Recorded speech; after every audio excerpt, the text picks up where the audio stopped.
The Sandman is the latest comic adaptation on Netflix, taking Gaiman's work and making character changes, while mostly sticking to the source material of the graphic novels. Epic, surreal, and packed with gorgeous visuals, this is definitely one of the more unique fantasy offerings out there. If you finish watching this one and are looking for alternate picks, we've combed through the archives and saved you the hassle with our top 10 picks that aren't spin-offs or set in the same universe. As always, let us know your favourites in the comments and which of these you've watched. So without further ado, let's start the countdown. Legion is a challenging sci-fi series that exists somewhere within the weird space of the X-Men universe. It's also one of the more unusual and visually stunning shows you're likely to see in quite some time. When you've watched Legion, you'll know why this is on the list, especially given some of the twists during the latter periods of the show. The story here revolves around a super mutant named David Haller. This troubled young man spends his time institutionalized after being diagnosed as a schizophrenic. What follows is an unforgettable journey as David tries to make sense of what's happening and why he's there. The show has 3 seasons and ends conclusively too, making for a solid watch that's very much recommended. Good Omens is witty, whimsical, and chock full of apocalyptic comedic charm. Based on the beloved novel by Terry Pratchett and Neil Gaiman, the show walks a fine line between irreverence and heart, delivering end-times drama with a cheeky British wink. At the heart of it all are Aziraphale, a fussy angel, and Crowley, a sardonic demon. These two eternal beings have grown rather fond of Earth and each other. When the Antichrist goes missing and Armageddon looms, their reluctant alliance winds up becoming the last hope of stopping the end of the world. Good Omens is cleverly written, delightfully theatrical, and elevated by the electric chemistry between David Tennant and Michael Sheen, making for a rip-roaring good time.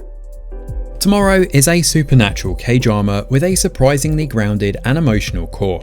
This show follows a team of Grim Reapers, but instead of collecting the dead, their task was saving the living, specifically people on the brink of suicide. Working for the Underworld's crisis management team, their mission is to intervene just before it's too late. Each episode focuses on a different individual with their own personal demons, whether that's guilt, trauma, societal pressure, or unbearable loss. The structure leans episodic here, with a new case introduced each week.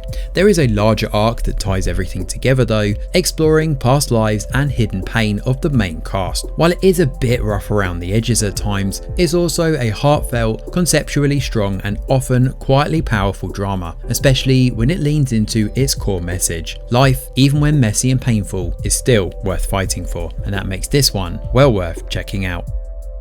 Carnivale is a complex and visually stunning show that blends elements of historical fiction, religion, and the supernatural together. The story is set during the Great Depression and Dust Bowl era, following 2 seemingly disparate groups of people, the carnies of a travelling carnival and a preacher's congregation in California. The central narrative revolves around 2 primary characters. Ben Hawkins, a young man with strange healing powers who becomes part of the carnival. The other character is Brother Justin Crow, a charismatic preacher who develops a dangerous and manipulative ability. The series teases an ultimate confrontation between these 2 characters, which is coined with a struggle between good and evil. Carnivale boasts a complex and deeply layered narrative as a result, delving into topics such as faith, destiny, and the nature of good and evil. This is very much a slow burn narrative, but immensely rewarding for those who invest the time into watching this one. Undone is a profoundly clever animated series. There are some big ideas and themes discussed here, wrapped up with solid characterization and a consistently progressive plot. The story revolves around Alma. Through her narration, we learn about her average life and her average family, all living in an average neighborhood. After being involved in a car accident and awakening in hospital following a coma, Alma learns she has new powers that allow her to manipulate time. While it's a mystery that keeps things moving at a steady pace, beyond that, the series works much better when you view it as Alma trying to find purpose in life. Undone places a pretty big weight on the main character's shoulders, and this translates into some wonderful characterization and intriguing relationships that develop over time. It may be one of the more unique choices on this list, but it's certainly an animation worth checking out simply because of its ambition. Set in Victoria, London, Penny Dreadful combines blood-soaked horror and mystery beautifully into one atmospheric series. Blending classic literary icons with original storytelling, this slow-burning supernatural drama drips with dread and elegance. The story sees explorer Sir Malcolm Murray, American gunslinger Ethan Chandler, scientist Victor Frankenstein, and medium Vanessa Ives uniting to combat supernatural threats together. It's a simple enough premise, but where the show excels is in its storytelling and acting. This is a show steeped in myth, driven by complex characters, and unafraid to explore grief, identity, and the monstrous side of humanity. With haunting performances and lavish production design, it's as emotionally gripping as it is visually striking. This one is well worth checking out. Mushishi is a wonderful little anime in quiet storytelling. Each episode follows Ginko, a wandering Mushi master who encounters strange spirit-like beings called Mushi. These are life forms that exist somewhere between nature and the supernatural. They're not evil, nor are they particularly good. The beauty of Mushishi lies in its stillness. There are no big battles and no world-ending stakes, and instead this show is about understanding people, pain, and the unseen forces that shape us. The show is episodic in nature, and each story unfolds like a fable, often ending on a note of melancholy or quiet reflection. This is one of those rare shows that feels timeless. It doesn't rely on plot twists or spectacle, but instead thrives on emotion, mood, and the mystery of the natural world instead. If you're looking for something that lingers long after the credits roll, Mushishi delivers that in spades. Death Parade is a haunting, philosophical deep dive into the afterlife where judgment isn't handed down by gods, but instead played out through twisted bar games in a liminal bar called Quindecim. It's surreal, emotionally devastating, and visually stunning throughout, playing out as a character study in a high-concept anime. At the centre is Decim, a stoic bartender tasked with determining the fate of souls who arrive at his bar with no memory of how they died. What follows is a series of morally murky one-act dramas, each peeling back the layers of grief, regret, and what it truly means to be human.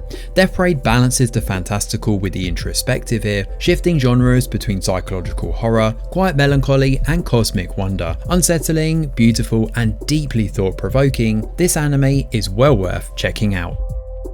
Kaos is bold, bizarre, and darkly hilarious. A modern mythological fever dream that reimagines Greek gods as dysfunctional immortals wrapped in existential dread and petty squabbles. It's loud, stylish, and unapologetically weird, with Jeff Goldblum fronting this all-star cast with a mix of satire and fantasy woven into one chaotic tapestry. The show's central figure is Zeus, a paranoid and unstable god who fears a prophecy that threatens to upend his rule. Hera is cold and calculated, while Hades runs a bureaucratic underworld. Circling this godly feud are mere mortals whose fates are being toyed with like chess pieces. The show swings big with its visually bold choices, cinematic flair, and a rebellious edge that feels fresh even if the mythology it draws from is ancient in concept. While the cancellation certainly hurts and leaves things frustratingly unresolved, what is here is still worth the ride, especially if you enjoyed Sandman. Adapted from Neil Gaiman's novel, American Gods depicts a world where human and god live side by side. This is a surreal, sprawling odyssey through modern mythology, and at the centre of this is Shadow Moon, a recently freed convict whose life is shattered by tragedy, betrayal, and the sudden arrival of the enigmatic Mr. Wednesday. Tasked with working as his bodyguard, Shadow is pulled into a strange and shifting America, one where forgotten deities scheme in diners and new gods of media, tech, and globalization flex their influence. Visually rich and unapologetically weird, this show thrives on its symbolism, identity, and the power of stories. While its production was plagued by behind-the-scenes turbulence, when the show hits, it really hits, boasting moments of hypnotic brilliance and ambition that make it well worth the journey. So there we have it, our 10 TV show alternatives to watch when you finish with The Sandman on Netflix. So what did you think of our picks? Do you agree? Are there any notable omissions? Or do you think we're way off the mark? Either way, let us know in the comments below. Smash a like or subscribe to the channel, your support is very much appreciated. I'm Greg Wheeler, and from all of us over here at The Review Geek, we'll see you on the next video.